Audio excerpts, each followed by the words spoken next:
So we've got a lob cross and a volley cross game, or routine. And this is quite good fun. And there's a few things that we need to make sure that we do when we actually do this routine as well. And that is to get back to the centre each time. So you've got to try and come back from the tee or from the tee area. So actually moving back when you volley cross court, because you've got to cover across. Now, if you can get a lower volley, one at head height, by cutting straight across to the service box, then that's really optimum. But it's the person's job at the front to make it difficult for the person at the back. The person at the front obviously needs to not hit the ball out, which is a good idea.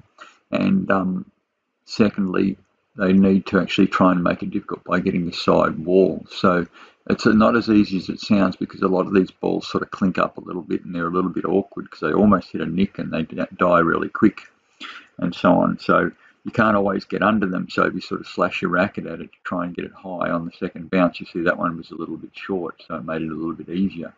And so you take the good with the bad, and like Mary sets the ball up to herself every now and then if it gets too difficult. You also notice that we're playing through boasts. The boasts are forced boasts, so it means you've got no other option. It's too difficult to volley. It's either too high or it's on the side wall when you need to volley it, and your choice is to go back like that one and play the boast.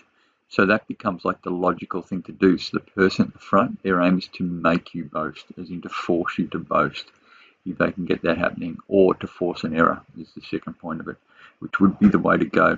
So there'll be a couple of components that we'll look at when we look at the results, but you'll see that you need to get back to the tee, and it makes it a little bit more difficult. And you get quite good at this after a while. You can't always get back to the tee depending on how quick you move and how much you recover. If you've got to jump in the air, then it's a bit harder to recover, and it makes it a little bit tough to get back into the position by the time you need to strike the ball. All right, so we take a look at our outcomes. All right, so my outcomes were not perfect, but a little bit interesting. You see, I got 9 errors and 13 okay volleys. And Mary forced me to boast 8 times out of 30. So that's a very, very good effort, that forcing boast one, because she's basically nearly 1/3 of the time, working towards 1/3 of the time, she's forcing me to boast. And I'm having to choose to boast, and it's too difficult for me to actually go for the shot in the first place. 9 errors, no, it's ones that, the errors were, we'll talk about that in a minute, and I'll explain what errors are. They're not tins, they're ones that I didn't perceive were good enough, but we'll go through that when Mary hits, so you can understand what was it. And 13 shots which are okay, which I'm pretty happy with, because the errors themselves, the tins, was probably only about 3 or 4, so it wasn't too bad. The other ones just set up too much, but we'll talk about that as we go. So that's not a bad result for what it was. That's fantastic for Mary. That's very good. She's got a pretty good lob, and that also makes it more difficult for me to be able to actually play the cross court and play that the winning shot and so on. But we'll go forward and we'll have a look at Mary's and see what her outcomes were, and we'll go from there. Right, so Mary struggled a little bit with this, because my lobs weren't too bad, and I'll explain a little bit about it in a minute. And she just didn't get her range, so she went and chose to get the ball on the wall a few times and things like that. So it's a choice to actually go for the volley. She likes to go for the volley because she was practicing the volley rather than go back for the boast. So she's chosen to go in on a few of the shots and missed. And there's a few that she hit tins with as well. So, but that's what this is all about. It's all about practice and training. She is getting back to the tee, which means she's moving back. And you'll notice a lot of the time, which we'll talk about shortly, she's behind the service box when she's actually playing a lot of these shots. If you can get your lob to go high, it then comes down towards the floor on your opponent rather than coming from the front wall and a low trajectory. So if you can get on those volleys, which are the short ones, then it's really easy. But these high ones are very difficult. That short one is much easier, and she should have almost got that one because it was in her range. The drops, we take drops, there's no trouble at all there. If it happens to just squeeze out for a drop, but you still got to get the nick once again. And we're saying that anything that's relatively close is okay, but anything that's off like that one, which is well before the side wall, is not acceptable. In other words, it's classed as an error. So the outcomes will be a little bit more related to the quality of the shot rather than whether or not it's a clean winner and it rolls and everything as well. So it's only got to be relative quality. In other words, enough to drag your opponent extremely short and make it difficult for your opponent. And hopefully, obviously, a rolling nick could be nice. And I think we only hit about 3 or 4 of those for the hole. Like 50, 60 hits or something like that. So it's not the best. But it's not a shot that you play every second shot, game of squash. But it is something that you need to be capable at. So this is always really good practice to actually make sure you get in there and do a little bit of this fun practice work, I call it. All right, so we have a look at the outcomes. We take a look at Mary's outcomes. All right, so Mary hit 19 errors, 5 okay, and I only forced Mary to boast 5 times, although there was a few that she actually made errors on by trying to take it off the side before it hit the side wall and just couldn't quite get it. Now, I'm not overly concerned with that in that I believe that with only 5 times forcing a boast, but with the amount of errors that Mary hit, that means that my lobs were reasonable and that I probably forced a few errors.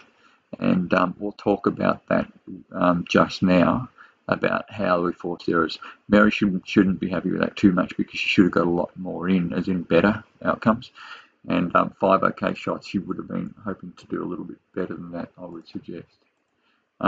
If we take a look at, we'll talk through Mary's because I've got her on the screen at the moment. So what happened is Mary's errors, see a lot of the shots she was in the air because they were so high, and secondly she's behind the service line, behind the service box. So when you're in the air, it's very difficult to control because you've got no point of balance.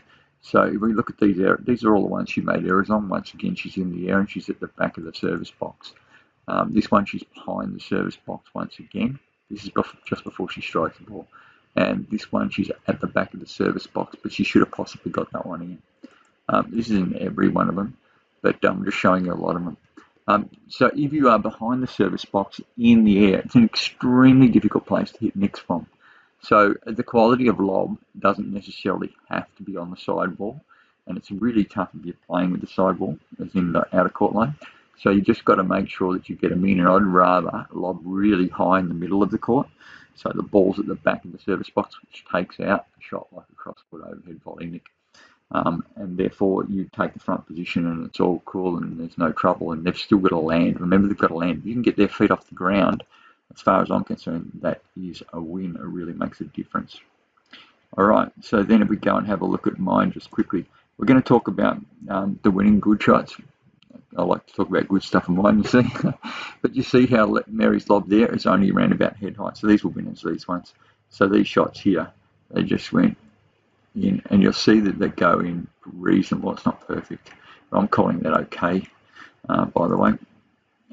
And see, that one's only just near head height once again. And look where I am. I'm in service box. I'm in service box range, and once again head height. Here it's a drop at service box. This one here, once again, head height service box. Here on the floor, it's a low ball playing a drop. Here, just above head height, but once again in service box. And that's above head, and I'm off the ground, so that's a good shot by Mary.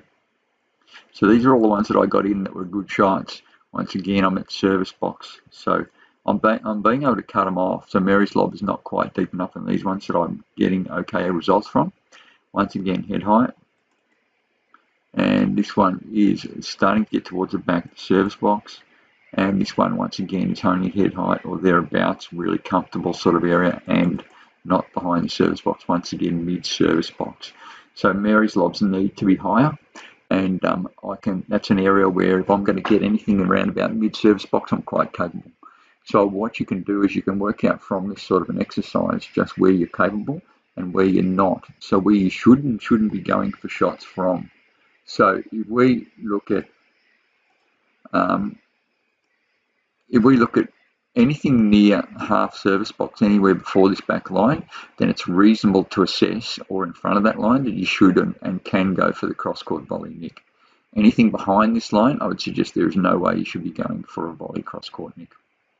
So therefore, and that makes logical sense, that if you are lobbing from here, then you need to make sure you can drag your opponent behind this line. If you can do that, then that's the answer to actually taking away their ability to play attacking shots like the cross-court volley nick. The straight volley nick's a little bit easier to play, and that will come into play a little bit more, but it just means that at least it's difficult for them, and it'll take longer to get there, which will give you more time to get up the front and everything as well. So you should see that Mary should be getting back into here to this general tee area that I put on all these routine videos. So you can actually get used to going for a lunge lob and everything as well. But once again, it's like a vicious circle, because the better quality my shot, the more difficult it is for Mary to get it up high, which makes the next shot that much easier as well. So it's this vicious circle, or the circle of squash life, if you like. So play more good shots and make it harder for your opponent, and you'll get more easy shots, and so therefore you can play more good shots. But it's the same story. You play bad shots, it makes it easier for your opponent, therefore you find yourself in trouble more often. So here's the deal. The deal is pretty much that if you can get a volley anywhere around about the service box channel or in front, then it's a great place to start looking at attacking short from. And you need to make sure you get your lobs back in this area here. So lobs need to go back here. If you can get your lobs back here, as in get your opponent back here when they actually potentially can strike the ball or even force a post, then it's basically a great shot and you've done really well. There you go. I hope you enjoyed this. It's pretty good fun. So get into this routine because it's one of those routines where you can just have fun, and you'll find that it's pretty cool that you can just practice shots like this and have fun at the same time and have a quality workout, because there's a fair bit of movement involved as well. It's a very good shot by Mary, very good lob, so she does that sometimes. And it's good fun to just keep playing these sort of shots and dragging the ball forward and having racket ability and having the ability to actually attack when the ball is there to attack from. So you should attack from these sort of shots and you should get capable of them. Okay, hope you enjoyed it.